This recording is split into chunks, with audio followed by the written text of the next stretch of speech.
رحمت الله علیه په 80 هجری کې پیدا شوی دی او په 150 هجری کې وفات شوی دی او په کوفه کې پیدا شوی هم دی او په کوفه کې دفن شوی هم دی امام ابو حنیفه صاحب رحمت الله علیه. دیو جنا امام ابو حنیفه صاحب رحمت الله علیه چې کومه محله کې دفن دی یعنی په کوفه کې محله د محل اعظمیه وته وی نو هغه کو محله کې ورسره نږدې د شیخ عبدالقادر جیلانی صاحب رحمت الله علیه مزار هم موجود دی. نو دیو جنا دا ډیر لوی برکتی محله راغلی. نو امام ابو حنیفه صاحب رحمت الله علیه چې کوم شان دی او د امام ابو حنیفه صاحب رحمت الله علیه کومه مرتبه ده او کومه فقه ده نو په هغې باندې د ټول امت اجماع را نقل شوې ده د امام ابو حنیفه صاحب رحمت الله علیه په جلال باندې. نو دی وجنا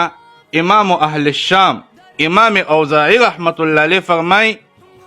چې هو اعلم الناس بمعضلات المسائل یعنی امام ابو حنیفه صاحب رحمت الله علیه چې څومره مشکل مسلې راغلي دي په هغې کې د ټولو نه لوی علم امام ابو حنیفه صاحب څخه راغلی دی. او دی وجنا امام واقدي صاحب رحمت الله علیه فرمای چې امام